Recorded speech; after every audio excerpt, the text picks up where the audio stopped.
Have you ever wondered when a baby can hear sound? Can a baby recognize its mother's voice before birth? And does talking, reading, or playing music during pregnancy really affect the baby's development? In this video, we're going to explore the fascinating world of fetal hearing development, all based on peer-reviewed medical research. Just a quick reminder, this content is for educational purposes only and is created in line with YouTube's medical content guidelines. So let's dive into how a baby's hearing system develops. It's a gradual process that happens right there in the womb. The system has three main parts: the outer ear, which collects sound, the middle ear, which amplifies it, and the inner ear, specifically the cochlea, which is the real magic maker, converting sound waves into nerve signals that the brain can understand. Here's a timeline of how it all comes together. Around week 8 of pregnancy, the basic structures of the ear start to form. It's the very beginning. Then, between weeks 12 and 16, the inner ear structures take shape, and the cochlea begins its development. Things start getting interesting around weeks 18 to 20, when some early, subtle responses to sound might appear. It's like the system is just starting to switch on. By weeks 24 to 26, the cochlea is largely functional, which is a huge milestone. This means the hardware for hearing is almost ready. And by weeks 27 to 28, we start to see consistent, reliable responses to sound from the baby. So by the time a baby enters the third trimester, their auditory system is well developed and capable of detecting certain sounds from the outside world. It's an incredible journey from simple cells to a functioning sensory system. This brings us to the big question: when exactly does a baby start hearing? Based on solid medical research, we know that the first hints of hearing can begin as early as 18 to 20 weeks. At this stage, a baby might detect very low-frequency sounds. Think of it as feeling the deep bass of a song. As the weeks go on, the ability gets much clearer. By 24 weeks, the auditory nerve pathways are more mature, allowing for more defined responses. This is when the brain starts to properly register the signals coming from the ears. And as we mentioned, the real turning point is around 27 to 28 weeks. At this stage, babies consistently show reactions to auditory stimuli. This can be measured by changes in their movement or even their heart rate. It's clear evidence that they're not just passively existing, but actively sensing their environment long before they are born. This gradual development is a beautiful part of the prenatal journey. So what does a baby actually hear inside the womb? It's not like listening to a crystal clear recording. The womb is a bit like being underwater.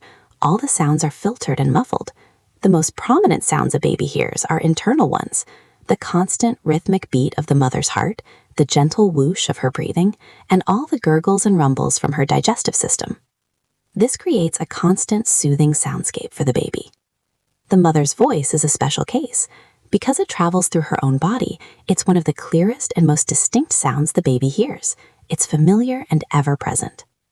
What about external sounds like other people talking or music playing? These sounds do reach the baby, but they are very low and muffled.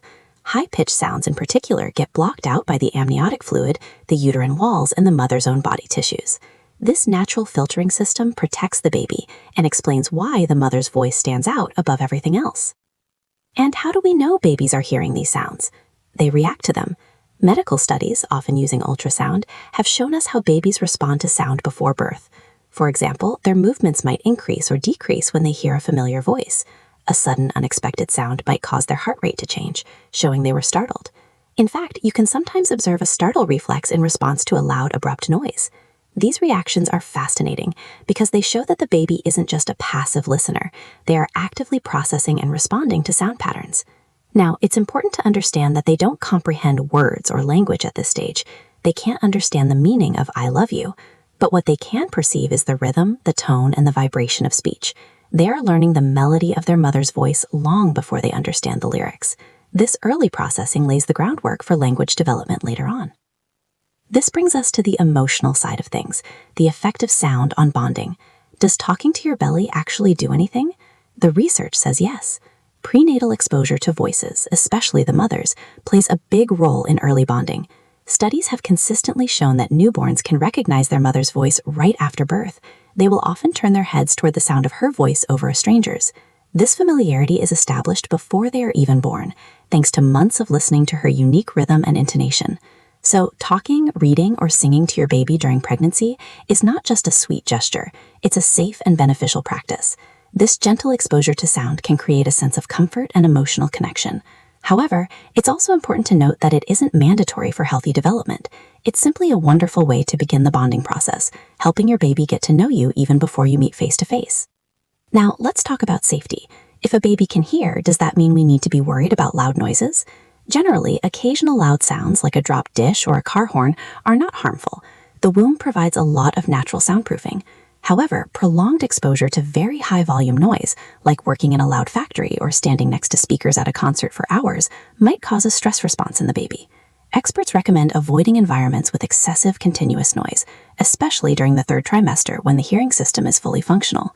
The ideal sound environment for a developing baby is one with soft, calm sounds. Gentle music, quiet conversation, and the natural sounds of daily life are perfect for healthy prenatal auditory development. So there's no need to walk on eggshells, but it's wise to be mindful of the noise levels around you. So let's quickly summarize the key scientific evidence we've covered. First, hearing begins gradually, with the earliest responses appearing around 18 to 20 weeks.